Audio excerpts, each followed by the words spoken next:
Welcome my students and friends. It's your own YouTube channel একাগ্রতা classes. দেখো তোমরা যারা বিকম 4th সেমিস্টার পড়ছো আন্ডার সিসিএফ তাদের কি কি সাবজেক্ট আছে সেই রিলেটেড একটা ভিডিও তো আমি করে দিয়েছিলাম। অবশ্যই তোমরা চ্যানেলে গিয়ে দেখে নিও আমাদের চ্যানেলে।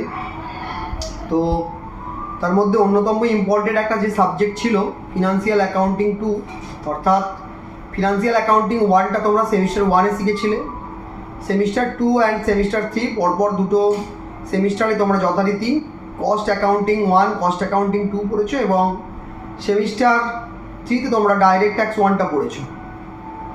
সেমিস্টার 4-এ প্র্যাকটিক্যাল পেপার বা নিউমারিক্যাল পেপার বলতে গেলে যে দুটো সাবজেক্ট রয়েছে financial accounting 2 and direct tax 2। তো অত্যন্ত ইম্পর্ট্যান্ট একটা সাবজেক্ট হলো ফাইন্যান্সিয়াল অ্যাকাউন্টিং 2। তোমরা ফার্স্ট সেমিস্টার দেখেছো অ্যাকাউন্টস যখনই আসে সিলেবাসটা একটু লেন্দি হয়ে যায়, তাই এই লেন্দি সিলেবাস তোমরা খুব তাড়াতাড়ি র্যাপ আপ করে নিতে হবে। সময় খুবই সীমিত, সেমিস্টারাইজড হয়ে যাওয়ার পরে একটা সেমিস্টারে আমরা ম্যাক্সিমাম টু ম্যাক্সিমাম ভালোভাবে নিট টাইম 4.5 থেকে 5 মান্থ পাই। পরীক্ষার মান্থটা কাউন্ট করছি না, পরীক্ষার মান্থটা কাউন্ট করাটা উচিত নয়। পরীক্ষার মান্থের স্টার্টিংয়েই তোমাদের টিউটোরিয়াল এক্সাম থেকে শুরু করে বিভিন্ন এক্সামগুলো যখনই শুরু হয়ে যায় তারপরেই তোমাদের সেমিস্টার এন্ড এক্সাম হয়। তো অ্যারাউন্ড 4.5 থেকে 5 মান্থ তোমরা এক একটা সেমিস্টারে টাইম পাও। সেইখানে থিওরিটিক্যাল পেপার যা রয়েছে সে তো আছেই। তোমাদের এবারে 5টা সাবজেক্ট 6টা সাবজেক্ট টোটাল আছে, যার মধ্যে 5টা সাবজেক্টই আইআই সেন্টারে গিয়ে পরীক্ষা দিতে হবে। তার মধ্যে দুটো হচ্ছে নিউমারিক্যাল পেপার, একটা ফাইন্যান্সিয়াল অ্যাকাউন্টিং 2 যেখান থেকে থিওরি প্রায় আসবে না বললেই চলে, ধরে নাও এখান থেকে থিওরি কিছু আসছেই না, পুরোপুরি অঙ্ক করে যেতে হবে। এবং 5 নম্বর 10 নম্বর 15 নম্বরের যেমন অঙ্ক তোমরা করেছো কস্ট অ্যাকাউন্টিংয়ে, এখানেও সেই একই প্যাটার্নে অঙ্কগুলো থাকবে। তো দেখো একদম বেসিক থেকে আমি স্টার্ট করছি। আমাদের ভিডিওগুলো তোমরা রেগুলার দেখলে আশা করছি হেল্প হবে। তো আজকের কনসেপ্ট ক্লিয়ারেন্স একটা ক্লাস হবে, সেটা হচ্ছে অত্যন্ত গুরুত্বপূর্ণ এবং আমার খুব পছন্দের একটা টপিক, কনসাইনমেন্ট অ্যাকাউন্ট। দেখা যাক কনসাইনমেন্ট অ্যাকাউন্ট জিনিসটা কি। দেখো চ্যাপ্টার 1 তোমাদের এখানে দেওয়া হয়েছে অ্যাকাউন্টিং ফর স্পেশাল সেলস ট্রানজ্যাকশানস। সেলসটা এখানে কিন্তু নর্মাল সেলস নয়, স্পেশাল সেলস, যেটা হচ্ছে কনসাইনমেন্ট। এই কনসাইনমেন্ট জিনিসটা কি? কনসাইনমেন্ট একটা বেসিক্যালি এজেন্টশিপ বিজনেস, এজেন্টের মাধ্যম দিয়ে বিজনেস করিয়ে নেওয়ার একটা পদ্ধতি, যেটাকে বলা হয় কনসাইনমেন্ট বিজনেস। মনে করো তুমি একজন ব্যবসায়িক প্রতিষ্ঠানের মালিক, তুমি বর্তমানে কলকাতায় আছো, তুমি ভারতবর্ষের বিভিন্ন বড় শহরে দিল্লি, চেন্নাই, মুম্বাই, পুনে, বিভিন্ন বড় বড় শহরে ব্যবসা করতে চাইছো। তো ফিজিক্যালি তোমার পক্ষে সমস্ত জায়গায় গিয়ে ব্যবসা করা সম্ভব হবে না, সেই জন্য একটা বিজনেস চালু হয়েছে যে এজেন্টের মাধ্যমে একটা বিজনেস করে নেওয়া যাবে। এটা কি? এতে যে সুবিধাটা রয়েছে, তোমার যে এজেন্ট হবে তার কাছে কিন্তু তুমি যে গুডসটা পাঠাচ্ছ তার পজিশনটা যাচ্ছে না, অর্থাৎ সে কোনোদিন ওনার হতে পারবে না। তুমি নিজেই ওনার থাকবে, কিন্তু সে তোমার হয়ে বিক্রি করবে, বিনিময়ে তাকে আমরা কিছু কমিশন দেব। সেই জন্য প্রথম যে জিনিসটা তোমাদের মনে রাখতে হবে সেটা হচ্ছে যে কনসাইনমেন্ট বিজনেস হচ্ছে একটা এজেন্টশিপ বিজনেস, যেখানে একটা ওনার থাকবে এবং তার বিভিন্ন জায়গায় কনসাইনই থাকবে, যারা তোমার হয়ে কনসাইনার হয়ে কাজ করবে এবং যাদের কমিশনগুলো যাদের কাজের বিনিময়ে কমিশনটা পেড করতে হবে। দেখো মিনিং অফ কনসাইনমেন্ট যে বলেছে, a businessman or a concern may like to get his goods sold in a market where he has no direct operation। আমি তোমাদের সেই কথাটাই ঠিক বলছিলাম যে যেখানে কনসাইনার ডাইরেক্ট, কনসাইনার মানে ওনার, ডাইরেক্ট গিয়ে সেখানে বিজনেসটা করতে পারছে না, বাধ্য হয়ে কোনো একজন এজেন্টের সাহায্য নিতে হচ্ছে। সেই ধরনের একটা business. For this purpose he select some local agent there, অর্থাৎ চেন্নাইতে যদি আমি একটা বিজনেস করতে চাই, আমার বিজনেসটা চেন্নাই গিয়ে করতে চাই, সেক্ষেত্রে আমি চেন্নাইয়ের একটা লোকাল এজেন্ট নেব, কমিউনিকেশনের ক্ষেত্রেও সুবিধা হবে এবং সে ফুল টাইম দিতে পারবে বিজনেসের ক্ষেত্রে। There and consign or send his goods to such agent by lots, অনেক গুডস একসাথে পাঠানো হবে। The latter takes up the responsibilities, latter মানে যাকে গুডসটা পাঠাচ্ছি অর্থাৎ consignee, consignee takes up the responsibility to sell the goods in lieu of some commission, কিছু কমিশনের বিনিময়ে গুডসটাকে বিক্রি করে দেবে। ফিচার্স অফ কনসাইনমেন্ট, কনসাইনমেন্টের কী কী বৈশিষ্ট্য রয়েছে? প্রথমেই it is an agreement of sell on agency system, যেটা আমি বলছিলাম agency business. The consignor who owns the goods and consigns them in the principal, the consignee who receives the delivery of the goods and sells them is the agent. তাহলে দেখো কনসাইনার কে, যে ওনার, কনসাইনার কে, কনসাইনার হচ্ছে ওনার of the business, consignee K, who receive the goods and sells them, সেগুলোকে বিক্রি করে, তাকে আর একটা কথায় কী বলা হয়? এজেন্ট। তাহলে যে এজেন্ট সেই কনসাইনি, যে ওনার সে কনসাইনার। তাহলে কনসাইনার এখানে কনসাইনির একটা রিলেশান থাকবে। Next, the consignor does not sell the goods directly to the buyer, সে তো নিজে থেকে কাজটা করবে না বলেই তো এজেন্টটা রেখেছে, সেই জন্য এখানে বলছে the consignor does not sell the good directly to the buyer, ও ডাইরেক্টলি গিয়ে বায়ারের কাছে বিক্রি করবে না। The consignor transfers the possession of the goods to the consignee, the ownership is transferred only to actual buyer, পজেশনটা ওখানে গেলেও অ্যাকচুয়াল বায়ারের কাছে শুধুমাত্র ওনারশিপটা যাবে, অর্থাৎ বাইরের লোক যখন কিনবে তখনই ওনারশিপটা চেঞ্জ হবে, আদারওয়াইজ ওনারশিপ কিন্তু কনসাইনারের হাতেই থাকছে। The profit or loss on the good sold belongs to the consignor, যেহেতু consignor is the owner of the business সেহেতু ও সমস্ত প্রফিটটা পাবে। The consignee's rewards is the commission, consignee শুধুমাত্র কী পেতে পারে? Commission. The consignor has to bear all expenses directly or indirectly, কনসাইনারকে সমস্ত খরচ খরচা ডাইরেক্টলি এবং ইনডাইরেক্টলি বহন করতে হবে। The expenses he pays are direct expenses, the expenses paid by the consignee on behalf of the consignor, আবারও বলছি consignee is not the owner of business, so সে কোনো খরচ করবে না গুডস রিলেটেড, যদিও খরচ করে সেটা কনসাইনারের বিহাফে করবে, অর্থাৎ পরে কনসাইনারের থেকে টাকাটা কেটে নেবে। দেখো আর deducted by the latter from gross sales proceeds, sell করে যখন টাকাটা আসবে তখন কিন্তু কেটে নেবে।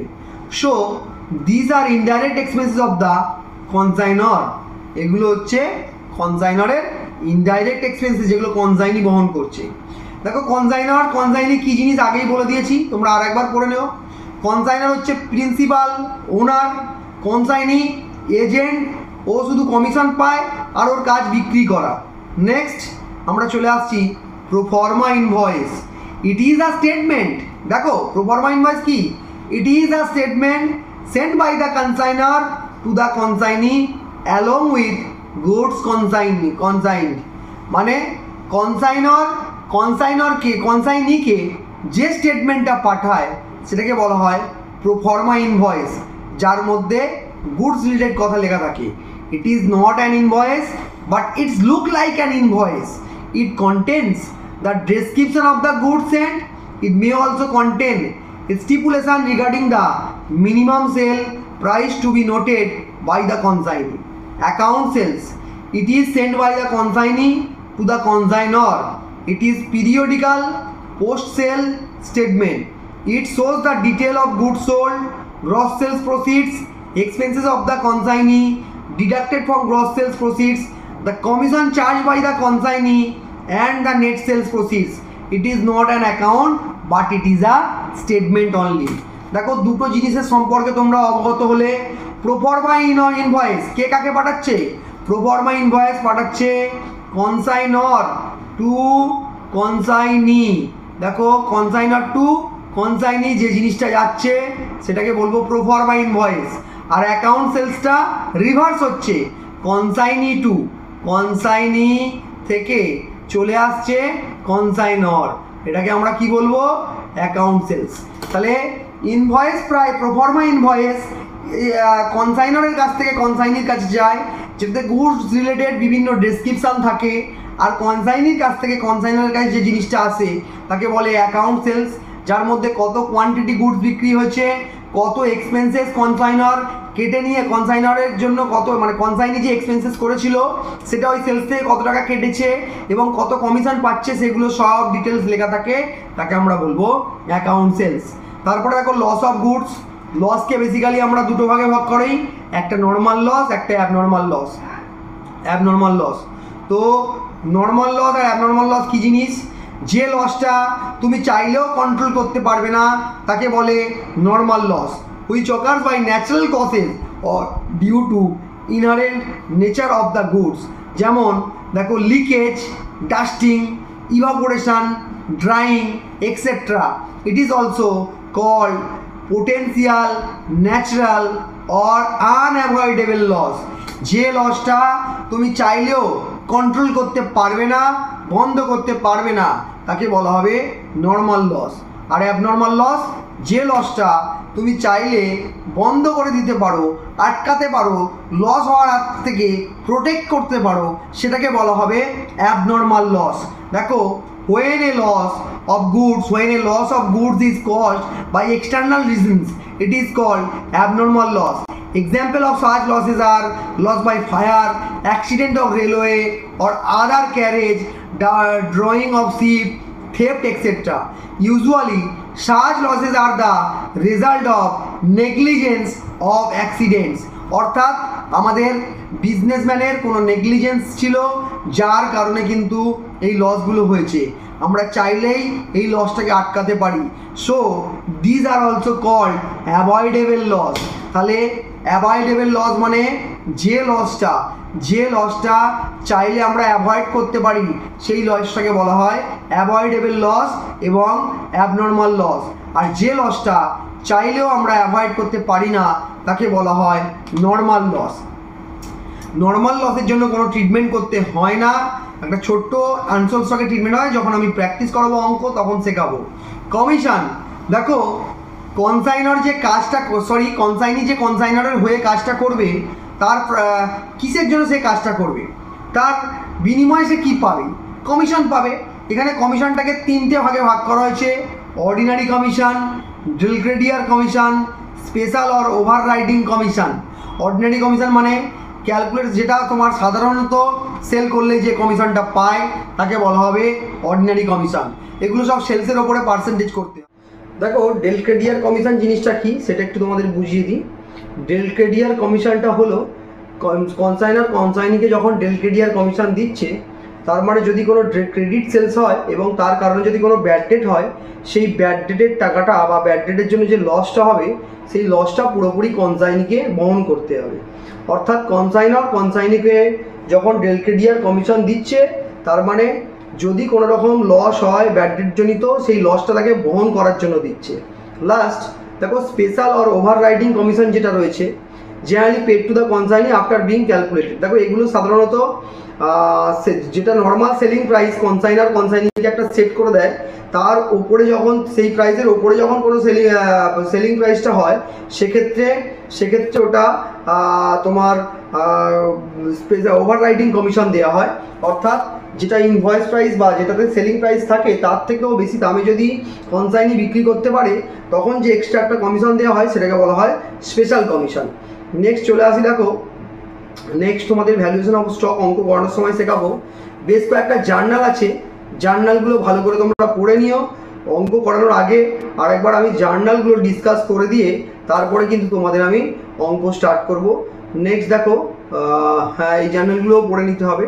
তোমরা একবার জার্নালগুলো রিড করে রাখবে, আমি যখন জার্নালগুলো পড়াবো তোমাদের পুরো ডাউটসটা ক্লিয়ার হয়ে যাবে। নেক্সট আমি কিন্তু তোমাদের জার্নালগুলো ক্লিয়ার করার পরেই অঙ্ক শুরু করব। নেক্সট দেখো নন রেকারিং এক্সপেন্সেস আর রেকারিং এক্সপেন্সেস। নন রেকারিং এক্সপেন্সেস কোনগুলো?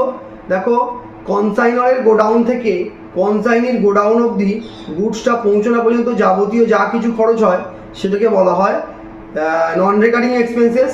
আর যে এক্সপেন্সেসগুলো কনসাইনির গোডাউনে ঢোকার পরে হয় সেগুলোকে বলা হয় রেকারিং এক্সপেন্সেস। দেখো এখানে দেওয়া আছে নন রেকারিং এক্সপেন্সেসের বেশ কয়েকটা উদাহরণ দেওয়া আছে। আর একবার বলে রাখি, নন রেকারিং বা রেকারিং এক্সপেন্সেস শুধুমাত্র দেখা হয় কনসাইনির এক্সপেন্সেসের ক্ষেত্রে। কনসাইনারের সমস্ত এক্সপেন্সেসকেই নন রেকারিং ধরে নিয়ে কাজ করা হবে, কিন্তু কনসাইনি যে এক্সপেন্সেসটা কনসাইনারের হয়ে করবে সেক্ষেত্রে তোমার রেকারিং নন রেকারিং দুরকম থাকতে পারে। নন রেকারিংগুলো দেখো ফ্রেট চার্জেস, ক্যারেজ, কার্টেজ, কুলি charges, insurance of goods, export and import duty, dock dues, loading or unloading charges, carriage to godown, etc. Recurring expenses কোনগুলো? যেগুলো কনসাইনের গোডাউনে পৌঁছানোর পর হচ্ছে। দেখো godown rent, warehouse rent, establishment charges, insurance of godown, delivery charges, এই delivery চার্জেসটা মানে বিক্রি করার পরে যে delivery, carriage to customs, salesman salary, advertisement ইত্যাদি। এই নন রেকারিং আর রেকারিং এক্সপেন্সেসের কাজ হবে যখন অঙ্ক করানোর সময়। তোমরা এখন নন রেকারিং আর রেকারিং এক্সপেন্সটা এই দুটো এক্সপেন্সেসগুলো ভালো করে চিনে রাখো। তো আজকে আমি মূলত কনসেপ্ট ক্লিয়ারেন্স একটা ক্লাস করালাম, জার্নাল এন্ট্রিগুলো নেক্সট ক্লাসে করিয়ে তারপরে আমি তোমাদের ডাইরেক্ট অঙ্ক বোঝাবো। তো এই তোমরা এক কাজ করো, প্রথম ক্লাসটা তোমরা ইউটিউব চ্যানেলে পেয়ে যাবে, সেকেন্ড ক্লাসটাও তোমাদের ইউটিউব চ্যানেলে দেওয়া হবে, যেহেতু ওটাও জার্নালগুলো ডিসকাস করা হবে। তার পরবর্তী ভিডিওগুলো পেতে গেলে আমাদের থেকে নিচে দেওয়া নাম্বারে যোগাযোগ করো। অত্যন্ত কম প্রাইসে আমরা ক্লাস দিয়ে থাকবো, সমস্ত সাবজেক্টের ক্লাস দেব অত্যন্ত কম প্রাইসে। নিচে দেওয়া নাম্বারে অবশ্যই যোগাযোগ করো এবং অ্যাপেতে আমাদের সমস্ত কোর্সটা আপলোড করা থাকবে, ওখান থেকে তোমরা দেখতে পাবে, নিজের পছন্দ মতো টাইমে দেখতে পাবে এবং আনলিমিটেড টাইম তুমি রিভিশন করতে পারবে। যতদিন না তোমার ফোর্থ সেমিস্টারের এক্সাম হচ্ছে প্রথম থেকে শেষ অবধি, ততদিন তুমি বারবার রিভিশন করতে পারবে। এবং এই সমস্ত সুযোগ সুবিধা নিতে গেলে অবশ্যই আমাদের নিচে দেওয়া নাম্বারে যোগাযোগ করতে হবে। Thank you so much. পরবর্তী ভিডিওর জন্য ওয়েট করুন।